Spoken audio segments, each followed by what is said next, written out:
Good morning, everyone. This is just going to be a quick look inside video of this Sony radio. This is a Sony,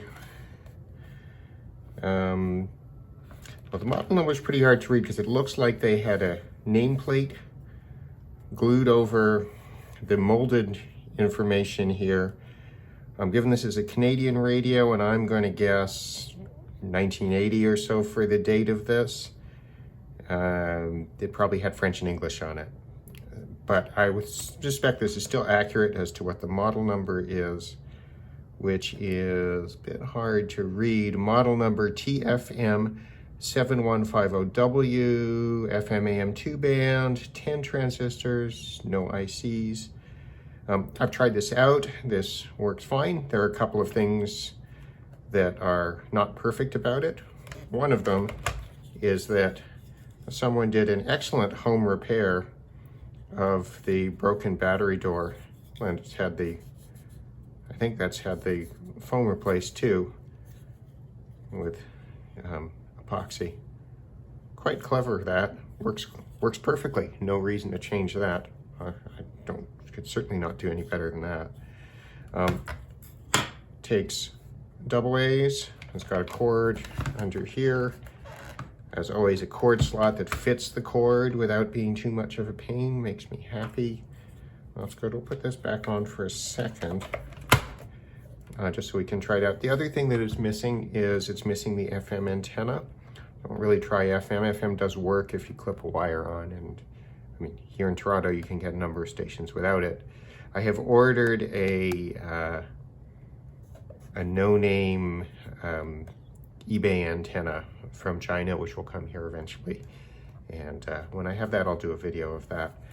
But we can try this out on AM in the meantime. We've got a high-low tone switch, power switch. And yeah, so let's give it a go.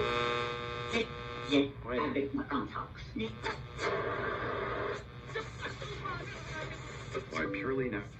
Air Liquid Greens Chlorophyll is the only line of soluble, grit-free, and great-tasting greens on the market. Liquid greens can easily be mixed with your favorite. Meteorologist Carl Lamb says today's seasonal conditions will continue into the overnight, the low of 14 degrees. So it's another refreshing evening for sleeping. You can keep and you can try the tone control. Sure. And then for tomorrow, we do have more clouds building. Works just fine. This sounds exactly the same, really, as my other Sony that I think is from more the middle 70s, judging by design, but the dial is the same design. Switch as well. Sony switchgear was pretty consistent for a long time. Tuning feels similar. That is a nice big front tuning knob. This is this kind of recessed one. Obviously it's designed to protect it from, you know, traveling around with it, which has worked. This radio looks like it's got a lot of use, but it's working fine. There's nothing wrong with it. So let's have a quick look inside, see if there are any surprises inside. The only thing I've done with this is a quick clean, and as I look at it under the lights here, I could certainly have done a better job, but it was really quite dirty when I got it. What else can we see on the back here? The CSA sticker.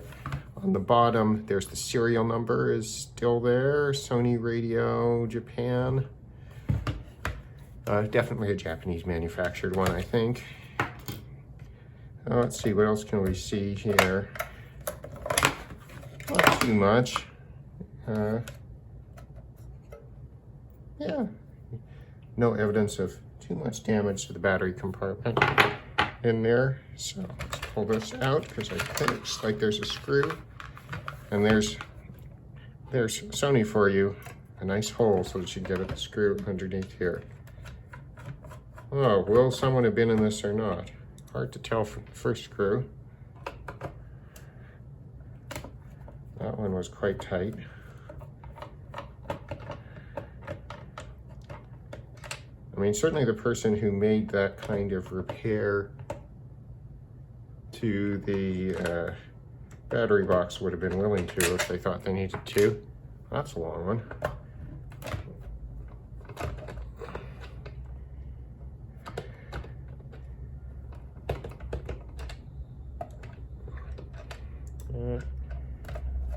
We need to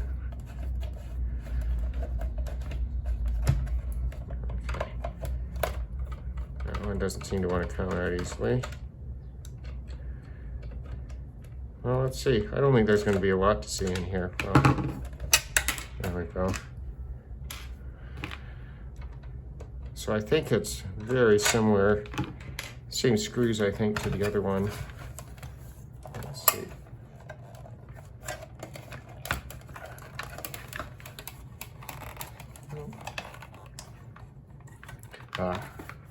I need to take the volume knob off. Tuning knob can probably stay.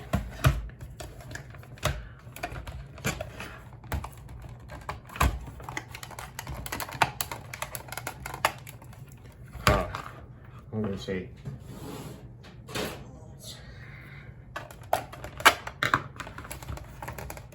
There's a clip down here.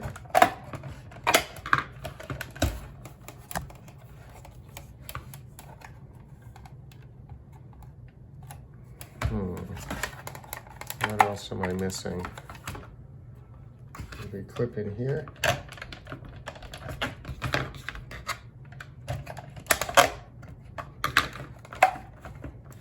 So this is off down here. Oh, there is just another screw here. There we go. I assumed 4 screws, and it's 5. Anyway, there we go. I'll unplug. Oh, well, there'll be a repair now.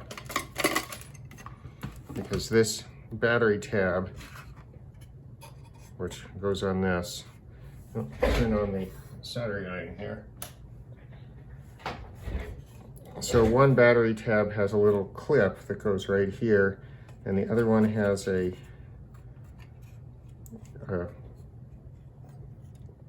leg there that goes against this big blob of solder. So this is actually quite different in terms of construction from the other radio. It's got a single large board across the side. The other one had a did not have this construction. This appears to be entirely clipped in place and it's glued, so I think I'm not going to, oh, maybe if I took off, all right, I'll put that down for a second. Let's try to get this knob off. Let's see if we can lift this out.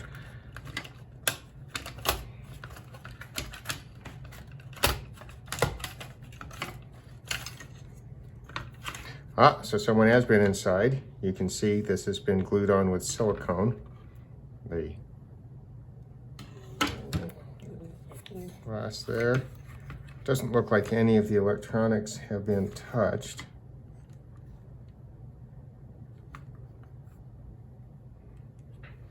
Although that's been colored red for some reason, the glue around it is all intact. It's the same dial as on the other radio. The power supply is not separate. It's on the main board here, and it's an entirely enclosed transformer. Japan. We've got all modern package looking silicone transistors here. The other one had germanium output and had an IC, although I couldn't actually find it. Okay, you see underneath, most of the radio is hidden underneath. Oh, that looks like a germanium package. I see maybe another one. Where's the audio output? Oh wait, this has to be the audio output pair here between the two transformers. That's usually a giveaway. That's probably the preamp. So definitely feels like a late 70s design to me, but that speaker's nice. It looks like it would be possible to remove this entire dial cord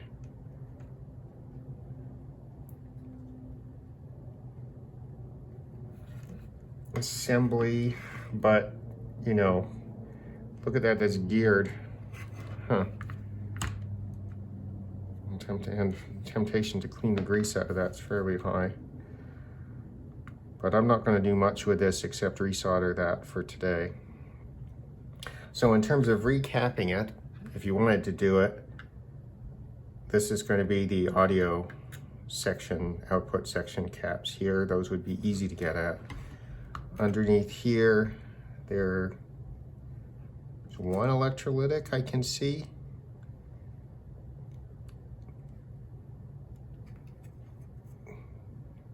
Looks like maybe some polycaps underneath there. 1, 2 electrolytics. 3, 2. So it looks like there are about a couple of electrolytics under here that you'd have to get at. Oh, and one over here. There's got to be a power. Oh, you know what? It's probably these. They've probably run them. Let's see. Can we see the trace?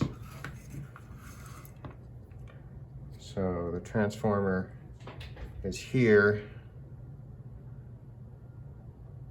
Here's the ground plane. Oh, they've added one here.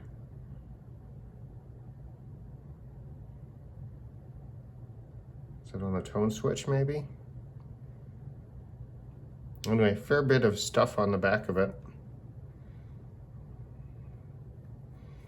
This is a bit disturbing. This whole section of the board is, you're not going to be able to see that on video, but you can see this whole section of the board is curved. Looks like it didn't get snapped in or something properly, probably when originally built. But whoever was in here fixing the, putting the glass back in place when it popped out, doesn't seem to have touched the electronics at all. So I don't think I'm going to either, at least not today. Given how dirty this was on the outside, this is actually a bit reassuringly okay on the inside. So I'm going to let well enough alone and put this back in here. So let's just do that now.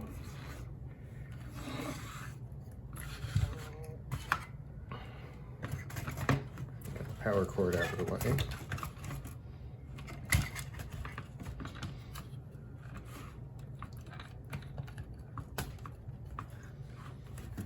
Make sure everything's lining up. Get the speaker back in place. The speaker is held in place by a big blob of foam. This seems to be pretty common. This is in Sony's. I don't love that design, but that's what we got.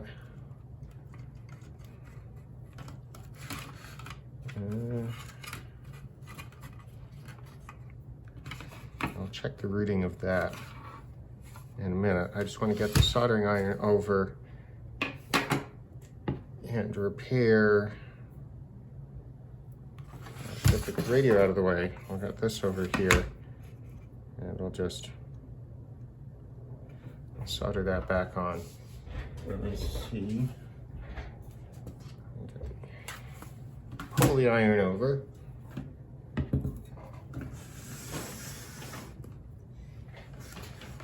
Get some solder. Should be almost warmed up now.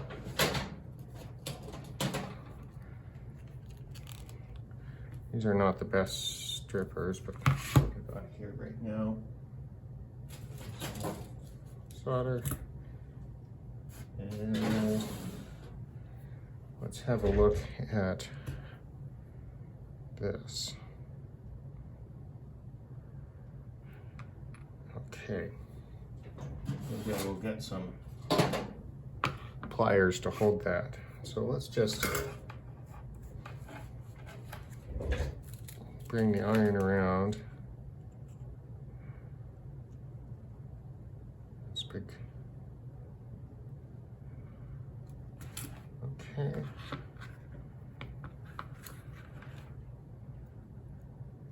All right. Doing this stuff with my left hand is always a bit interesting. Okay, so that, as one can see, I'll swing that around here.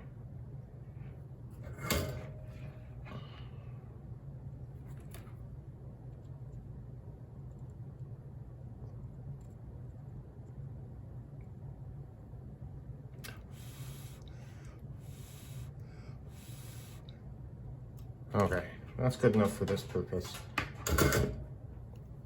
I kind of get the feeling that I'm going to be inside here again for some reason, so I need to be more complicated than that in terms of that repair.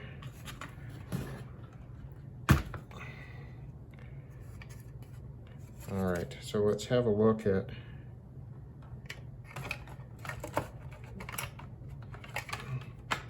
okay, so that knot goes in there.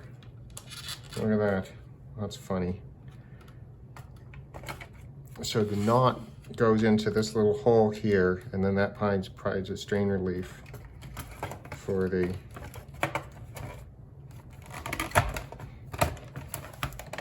whole thing. Let's see. You know what though? One thing I will do when I do this, just back in a moment, or maybe I can reach it.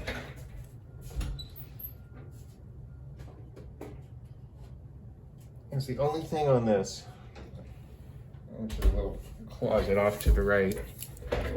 The only thing that this does sort of need is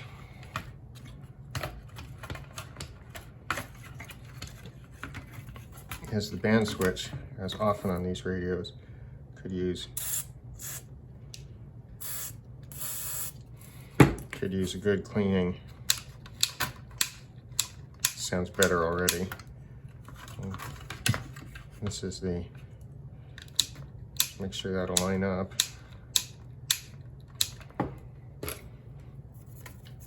There's, you know, no aim here is to, there's no intention to make this a perfect looking radio. It will never be. But I do have some hopes for it as an AMDX radio. I might as well put this on so I'm on, maybe on.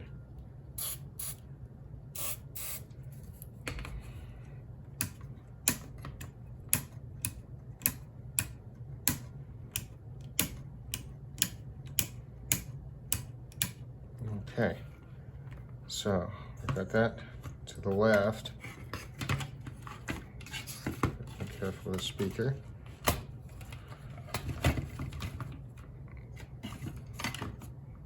Speaker in place. Let's make sure that the band switch is lining up here properly. It's really easy to put these things back together and have the band switch not working properly.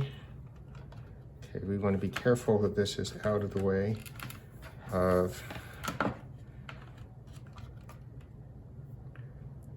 the dial cord, which runs right behind there. Okay, so then this goes on here, and this is the positive battery side. Left a fairly pokey piece of wire there.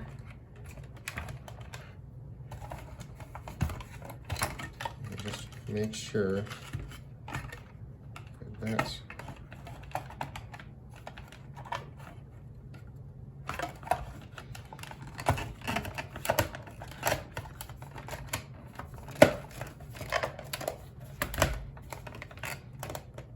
okay.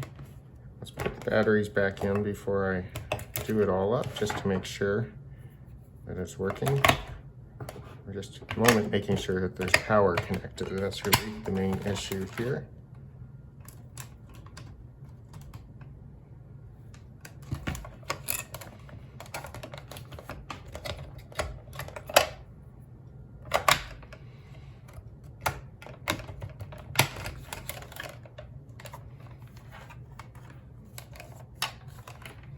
The answer to that is no, but the volume might be down all the way.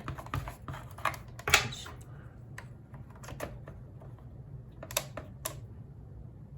So, what's going on?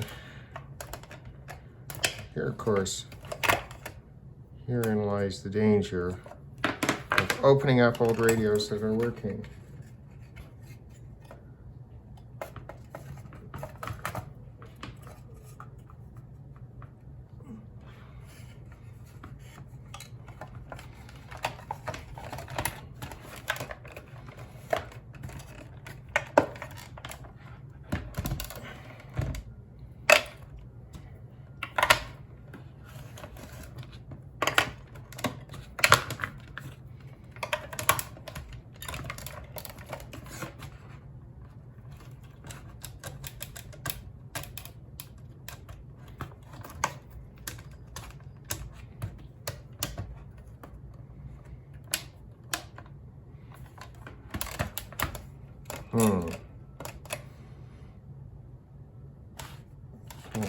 Let's try one thing.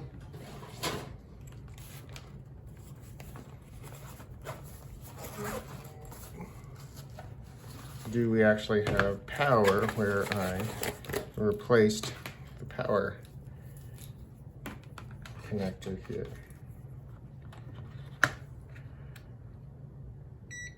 All right, so down in the corner here, we have DC volts. So this should presumably be, yeah, we've got power there.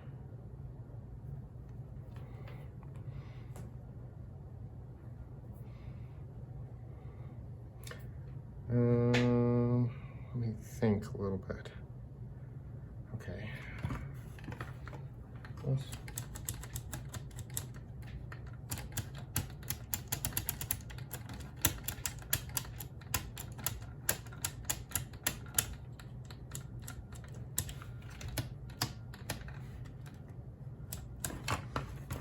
All right, so let's try bring this across here. Let's just see if we can get,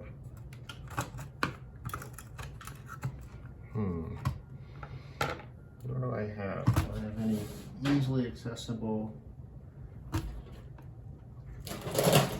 Let's do one of these.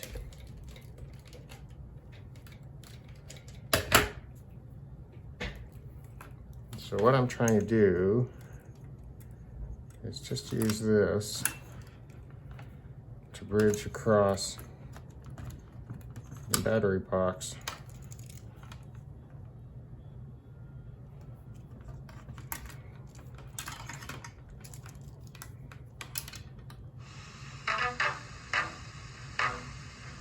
Okay, so now we know that if there's any problem, it's just with this making contact with this mess of solder. And I think I know what the problem is now that I look at it from this side.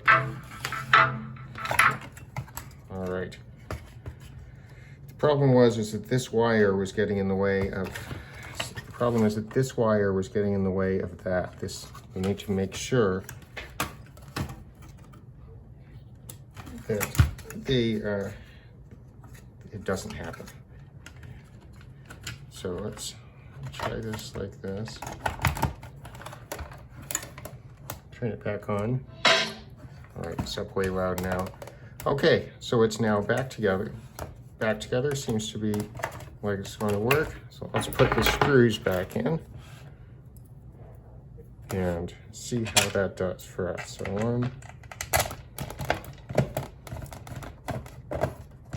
1, 2, 3, 4. Should really have had a look at the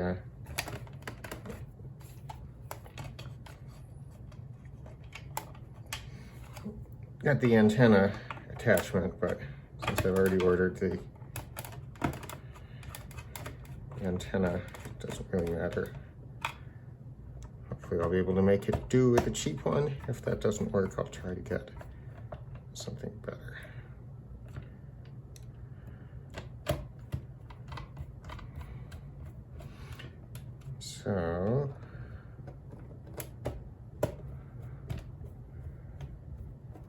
So the to-do list on this radio, apart from a better clean, which I may not bother with, is mainly just to get the FM antenna fixed. And that's straightforward enough. Now let's get the tuning knob back on and turn that down. Put the batteries back in and see how we did. Definitely the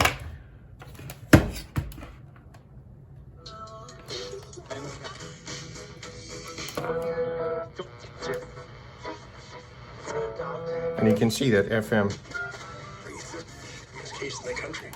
as usual in Toronto, is working fairly well even without an antenna. Today, get ROTO now.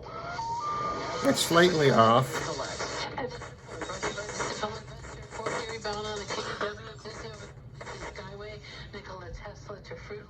The dial is slightly off. This is 680 and it's showing up right at the bottom of 700, but not enough for me to be concerned about it. Well, thanks very much for watching this quick look inside a Sony, what was the model again? TFM7150W FM AM radio. I've tried this out as an AM performer, and it seems to be very much on par with my other Sony. So this is a little lighter. It uses double A's. It's just, I think this may be a pretty good candidate for a you know, an everyday AM DX radio. Very nice. Very happy to have it. Thanks for watching.